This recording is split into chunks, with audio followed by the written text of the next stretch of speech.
My name is Kyle and this is Abe.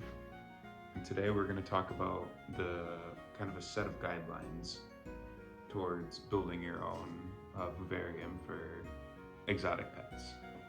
Also, I have no idea what I'm doing. If everything seems off, it might be because my phone is duct taped to a painting easel. I wish I was kidding. So I don't want this video to be seen as like a tutorial for this specific project, although it could be used for that if you want to build the exact same thing I built here. I want this to be seen more as a comprehensive set of guidelines and skills that you would need for building these vivariums in the future. All these things can be used in so many different ways that you can do it for so many different creatures. I so far have used these skills to set up enclosures for ball pythons, a Crested Gecko, my poison dart frogs, another Crested Gecko enclosure, which is actually his upgrade, or his downgrade to this upgrade. I've done tanks for friends. Yeah, these skills can be used in a variety of ways. So far and away, the most important thing when you're setting up your own vivarium is to identify what species you're building your viv for. In this video, we're going to be doing one for my Crested Gecko. His name is Ryuk. Crested geckos are native to one country in the world. That country is New Caledonia. It's an island nation situated about halfway between the Solomon Islands and New Zealand. So one of the biggest reasons why research is super important is because a lot of people will see a little tree climbing gecko like this and immediately think to themselves rainforest, which they're not wrong necessarily. It's just there's so many different kinds of rainforests. These guys in particular hail from semi-moist subtropical rainforests, which generally don't get super hot or super humid. They tend to look more something like this. We're looking for more of like a sparsely populated forest full of tall, skinny trees, leaf litter, moss, ferns, and thick, waxy leaves, such as this here. This is golden pothos. So the first thing we're going to do is black out the sides of the enclosure. Now, you don't necessarily want the spray paint on the black metal. You already do, so you're going to want to tape all that off. So you're going to want to take a razor blade. Razor blades aren't hard enough to scratch glass, so you simply have to just go along the edge there. So tape it off, tape off the whole thing, and then take a razor blade and be very, very careful, and slide it down the edge of the glass and just peel that tape away. And once that tape is peeled away, you can go do what you need to do, take it out to your area, and you're gonna wanna grab some, in this case I'm using some matte black spray paint. And so here I lay out some cardboard, and I just use wide, broad, side-to-side sweeping motions when I'm spray painting. Now, what this does is it doesn't allow the spray paint to collect in one specific area, because then you lead to drips, you can have big pools, and that just doesn't look the best. Although you can see near the end here, I kind of abandoned that philosophy and just kind of go wild because it was hot, I was sweating, I just wanted to go inside.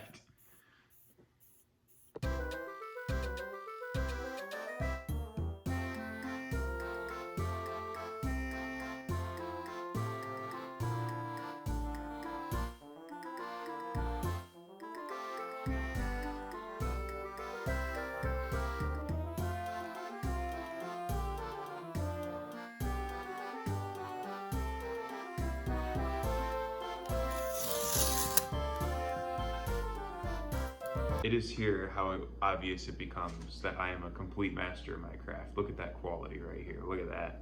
So once those sides are all blacked out, it's time to assemble our tank.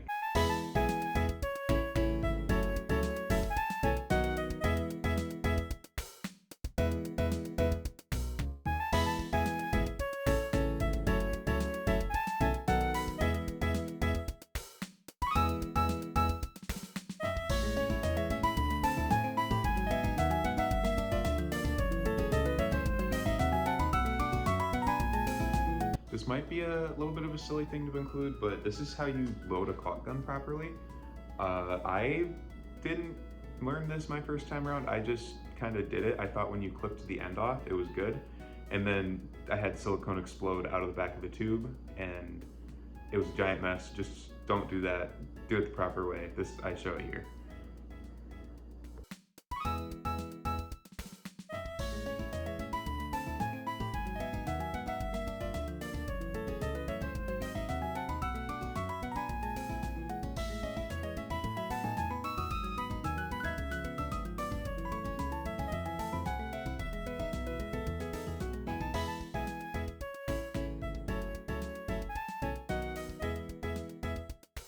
The main thing that you want to avoid with silicone is making sure it is 100% silicone.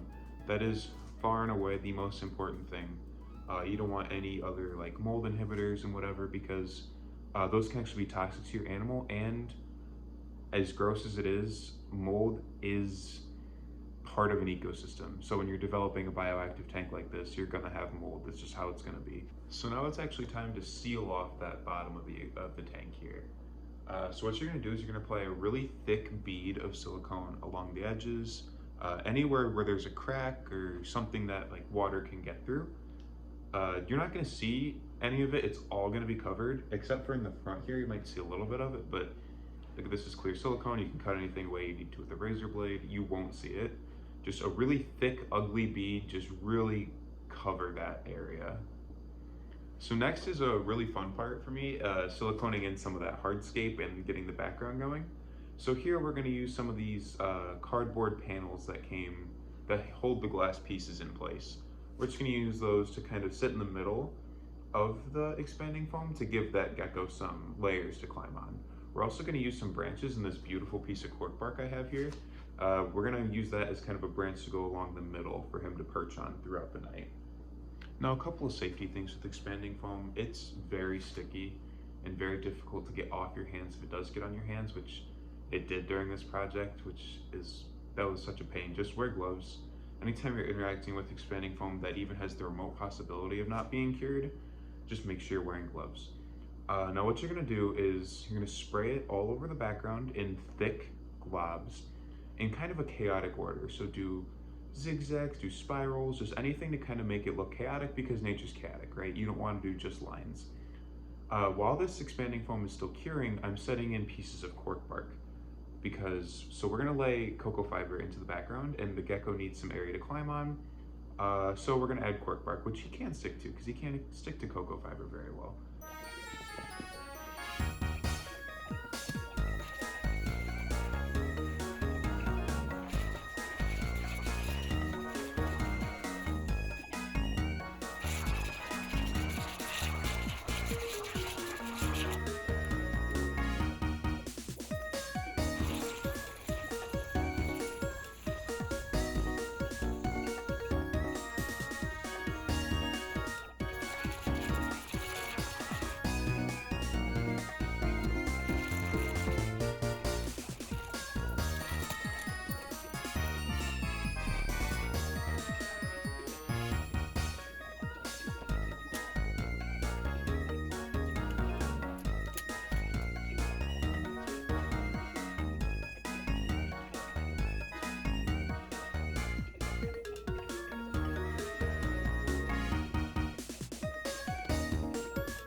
So now we're going to use one of the glass shelves that came with the case here to form kind of an area to hold the substrate. So we're just going to take, again, just a really thick, ugly bead of silicone, put it along the edge of the outside, and then pull that shelf to the front here. And we're going to put a bead of silicone on the back and just let that cure. So once the silicone for the shelf is fully cured and the expanding foam on the background is fully cured, we're going to flip the cabinet on its side and we're going to expanding foam the side using the same techniques we used previously.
So we're just gonna skip over the other side panel. There's no reason to show that as well. Same technique, same process, just a third time on the other shelf.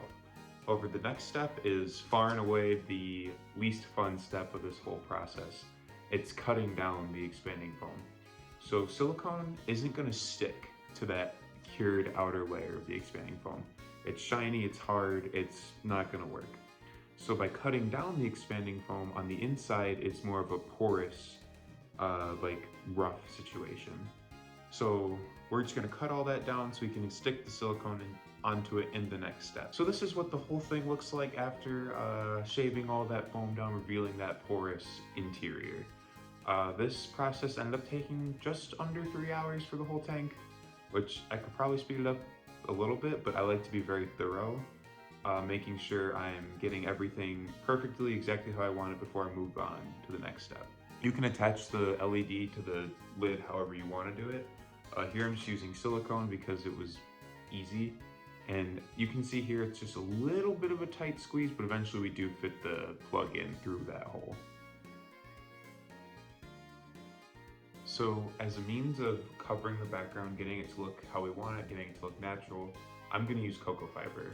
It's cheap, it's easy to get a hold of. I got a ton of it at the pet store for like $7. You just wanna prepare that by adding water and then letting it expand, soaking up all that water, then squeezing the water out of it, putting it in another bucket and just letting it dry. So this step is far and away the toughest step, and it's the easiest one to mess up. You can kind of remedy it later, which I'll show later, but it's tough. So at the gist of it, you're painting a thick layer of silicone onto the background, covering every inch of white you can, which is tough with clear silicone. So next time I'm gonna be using black silicone. This is my first time using white expanding foam instead of black expanding foam, but white expanding foam, or natural color is what they call it, is less than a quarter of the price of black expanding foam, and black silicone is like a quarter more than regular clear silicone.